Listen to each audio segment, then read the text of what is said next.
says, Ukmo would not yield an inch and replied, "Seek not for excuses. I have offered you such handsome proposals that you cannot in honor depart without running a tilt at me according to the demand I made." Nicholas now grew angry at the young squire's manner of speaking to him. The lad had clearly overstepped the mark, for although he himself had considered that it would be dishonorable to refuse the request, for the younger man to make the request was another thing entirely. So, the next morning they do have the jousts, and as it turns out, Clifford accidentally kills Ukmo and is distraught about this. But everyone says, no, no, you did what you were supposed to do. You had to do this before you go on. So I find this interesting in a number of ways, but one particular way is that the fact that other knights had heard this seems to play a role in what's going on. So the idea is, well, because other knights heard this challenge, that gives me an extra compulsion or obligation to meet this. And so the implication is that your reputation plays a role in determining your moral obligations. So how good you are depends on how you will be judged by other people. And this tends to give us pause, right, in modern times. So we might think of the Nicomachean ethics. Okay, so we think, well, praise and reputation are what other people say about you, but your virtue and your worth depend on your own character and action. So there seems to be this disconnect here. Okay, and there also seems to be other types of objections. So it's like, well, isn't there this danger that we're going to be focusing on how we're perceived to the exclusion of anything that's really important? So, for example, of that, this comes from the Hagakure of the loyal samurai cook. And so the cook's lord makes this boast. He says, well, if I eat cooked crane, I can tell you what color the crane was when it was alive. Okay, now the guest is skeptical that this could happen, right? It's like, well, I don't understand how that makes sense. Bring in the cook. Let's ask him what happens. Okay, so the cook, Kichizemon Fukuchi, I'm probably butchering that. I apologize to any native Japanese speakers, but I would say Kichizemon Fukuchi hears this, so he hurries and gets drunk. Okay, so he drinks a whole bunch of sake. Finally, when he comes out there, says, oh, black, white, it was black and white, I don't remember. So the Lord says, oh, you're drunk, get out of here. And says, well, the Lord's face was sick. Okay, well, we can't ask the cook, right, because he's a gibbering drunk moron. Okay, so he's praised, right? It's like, wow, he was loyal, a loyal samurai cook. He's upheld his Lord's honor, but this is puffery, right? I mean, this is silly. The guest is, of course, right. So he's not really focusing on human well-being. It's just aggrandizement of his Lord. Okay. So similarly, we see this in Greek culture, right? Or at least ancient Greek heroic literature. So in the Iliad, you can think about Agamemnon. The whole conflict for the entire book starts with this. It's, well, whose honor is being threatened and why? We've got Agamemnon and Achilles. And so Agamemnon starts out by saying, oh, well, look, I have to give my prize back, but I'm the only one that doesn't get a prize from this. That's not fair. So, okay, well, so I guess I will take someone else's prize. Okay, now Achilles speaks up, right? Well, that's not fair either. Look, okay, that's too bad. You ended up offending the god, and his priest cast down this plague on our army. But, well, we can't take it away from someone else. Well, of course, he says, oh yeah, well, I can too, and I'll take it away from you. And now Achilles doesn't want to fight. Okay, so there's that. But there's also this other issue. So Achilles rightly calls out Agamemnon on his poor behavior. But you also have Thersites. Okay, and he goes around saying, oh yeah, Agamemnon, what a jerk, right? He should, if it weren't for us, he couldn't be doing this. Okay. When Achilles says this, it seems, at least to us, probably, okay, that's justified. When Thersites says this, Odysseus shuts him up and beats him up, really. But they're saying the same thing. It's like, okay, well, one guy has the status, so he can say it, and that's okay, maybe he'll be right. Another guy who doesn't have the status says it, well, just go away, we're not listening to you. And that seems wrong, right? Okay, so if we have this moral claim, it shouldn't matter who says it, right? The truth should be based on, well, the truth, or features of the situation. Okay. And finally, the last not the last, next to the last of these examples comes from Arthurian literature. Okay, and so here we have the problem of maybe being too focused on yourself as opposed to morality, which should focus on someone else. And this is an encounter between Sir Lancelot and a knight named Sir Bedivere. I'm going to just read this one. And as he rode through a valley among many wild ways, he saw a knight with a drawn sword chasing a lady to slay her. And seeing Sir Lancelot, she cried and prayed to him to come and rescue her. At that he went up, saying, Fie on thee, knight, why wilt thou slay this lady?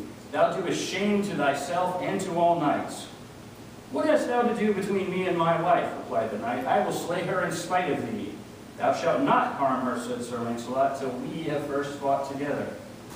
Sir, answered the knight, thou doest ill, for this lady hath betrayed me. Now the lady says, He speaketh falsely, for he is jealous of me without cause, as I shall answer before heaven. But as thou art named the most worshipful knight in the world, I pray thee of thy true knighthood to save me.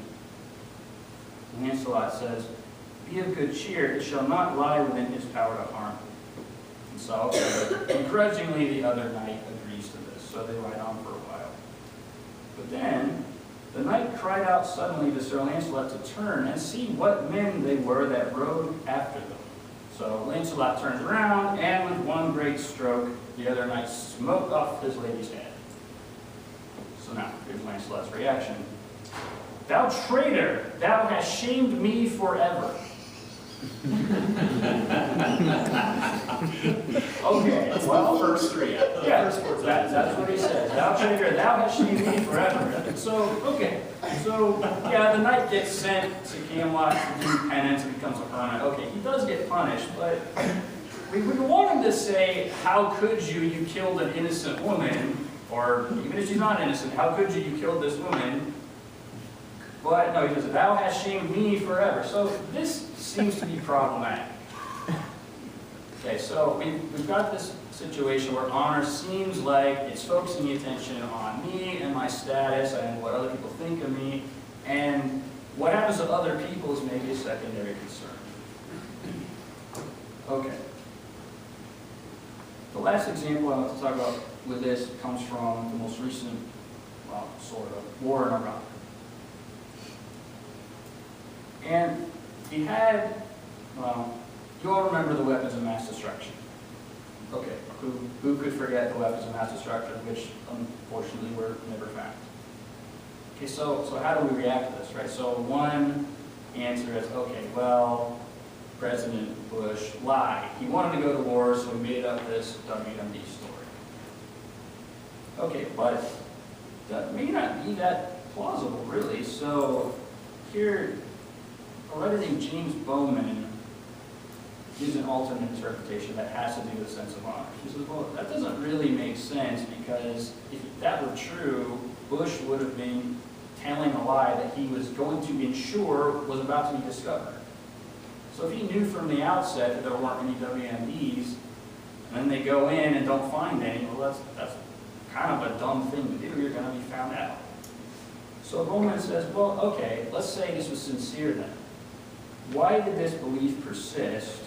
Why did the intelligence services and such allow him to keep thinking this? He says, well, I think the answer is because we, meaning Western society intelligence, didn't understand a particular type of Arab honor. He says Saddam Hussein lied about the WMDs because he was part of an honor culture that demanded he lie. And if we had understood this, we would have realized he was more likely to lie that he didn't have them. I'm sorry, he was more likely to lie that he did have them than that he did not. He says, well, if we understood this, this might have given us better intelligence, maybe even prevented the war. And if that seems implausible, as Dick Cheney seemed to think it was, well, no, he's lying because he won't comply with sanctions because he can't. He knows he'll be discovered. But as it turns out, Saddam Hussein had done this before. He said that he would not destroy any Al-Samud missiles if he had them, but in fact, he did have them, and he had already started the process of destroying them. So this sounds like kind of a reverse hypocrisy to us. Well, why would you pretend to be worse than you are? as well, according to his sense of honor, he had to look strong, and he could not admit to either his enemies being right or the fact that he would agree to their demands. Okay, so if he's right, then this example, plus the others that I mentioned, seem to illustrate everything that's wrong with an ethics that focuses a lot on how you're perceived. So aside from the fact that Saddam Hussein, even if these others are problematic, we might think Achilles, Lancelot, okay, they seem like heroic guys, Saddam Hussein not so much. But even aside from that, it looks like we have someone who's so focused on how he appears that it's self-destructive, not only for himself, but on a wide scale it's responsible for this war. Okay, so these are sort of the issues that come up when we talk about a strong sense of pride and reputation and honor. So this is an easy angle by which to attack honor. And liberalism is supposed to, in some ways, save us from this.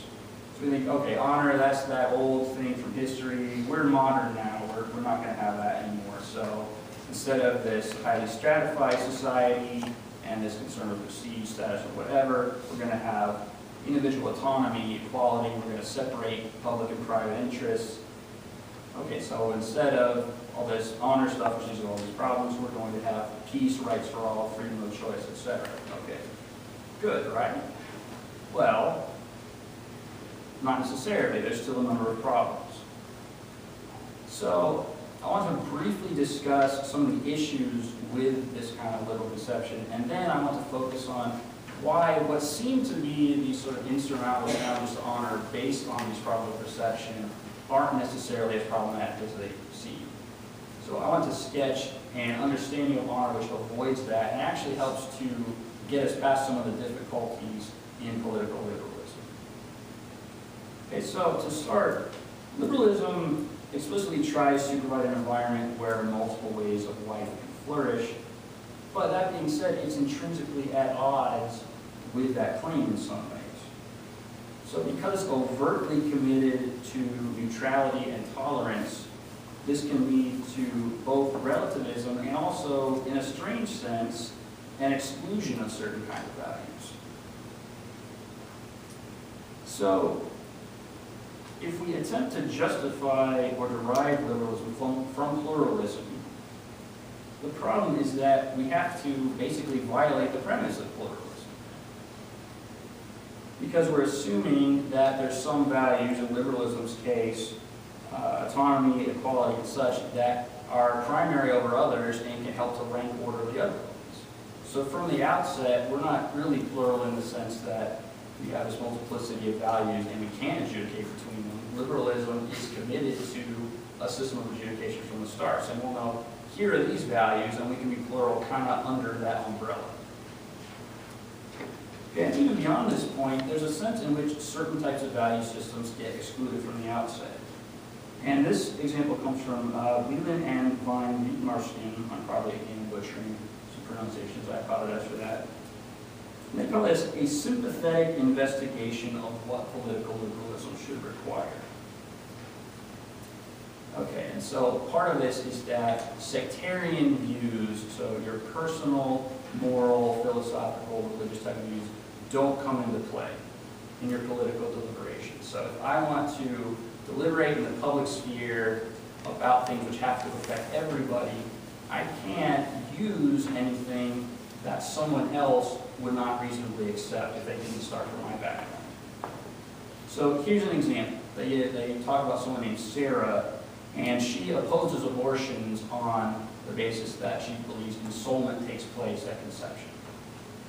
Okay. But according to political liberalism, they say if she's deliberating about abortions, whether they should be restricted or what have you, she doesn't appeal to that because she thinks, well, there's other reasonable people who disagree with this, don't accept these premises. They would not accept this kind of reasoning, so it's illegitimate for me to appeal to that kind of reasoning insofar as I deliberate here. So she doesn't. And they say, well, this might be a difficult thing, right? So Sarah might then think, okay, well, we're legitimizing murder then, based on my views, but I'm going to be a good citizen in terms of liberalism, and I can't appeal to that because other people will do it. I think this should give us pause, right? There's something, whatever our particular views on abortion, I think there's something wrong with the idea that being a good citizen could ever compel you to accept what you view as legitimized murder. That's problematic. But even beyond the specific case, if we have this situation where we're saying to various people, your most fundamental values, your most fundamental commitments about what should go into the good life should not play a role in how society in which that life played out is actually constructed. And this seems problematic to me. So liberalism doesn't have anything admirable about it in this sense. So the problem is it's good at saying, all right, we're going to tear down these traditional modes of thinking, these traditional ways of life, but it doesn't replace it with anything inspiring. Okay, so I think actually honor can help us in this sense. So, and this is similar sort of to the project that Dan had actually. And what I want to suggest is that a sense of honor properly understood in a way which deals with these sort of objections I began with can actually help us here. So we get away from the problematic instances of liberalism and we start viewing ourselves as a community seeking a common perception of the good. Okay, so I think I'm getting a little low on time though, so I'm going to move faster into some of the ways in which honor does not necessarily fall prey to the objections I started with. Okay. So, excuse me.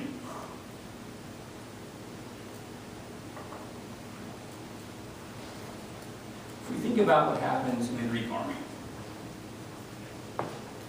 it's easy to look at it as here are guys first fighting over status, and then, depending on whether you have the status or not, saying the exact same thing as someone else either is okay or is not. But really, Achilles and Thersites are not saying the exact same thing. So when Achilles challenges Agamemnon, he's doing so under the basis that here are these warrior values that, at least putatively, both you and I accept. And so I'm going to call you out in that regard. So, here we have the rank and file soldiers. It would not be right of you to take their prize away from them because they have their honor as well. Okay, so here's the conflict between Achilles and Agamemnon. We both hold these values. You are not living up to them. What Thersites does is different, though. He's not really concerned about these values. He's trying to get a laugh from the troops. He's trying to denigrate everybody. And so it's not as if Thersites is an ally of Achilles. He's not saying, oh, look how much he was misjudged, what this horrible thing Agamemnon did. He's trying to tear down everyone. So when Odysseus punishes him for this, it's not saying, oh, you said the same thing as Achilles, but I'm not going to listen to you because you're not as good as Achilles. It's saying, you don't really hold these values. You are a hypocrite. Okay, it's not that you're supporting Achilles' just claim here. It's that you like to cause trouble. So whereas Achilles is trying to appeal to shared values to generate his criticism, Thersites is trying to denigrate the shared values for his criticism. Okay, so what Achilles is interested in is what does it mean to be excellent, and what duties do we have to recognize that excellence, not just in you and I, Agamemnon, but in the rank and file as well. Okay. Similarly, the Lancelot example. Okay, and this one probably seems even more problematic, right? So like we said, okay, he killed that woman, and your first thought is, oh, now I'm shamed forever.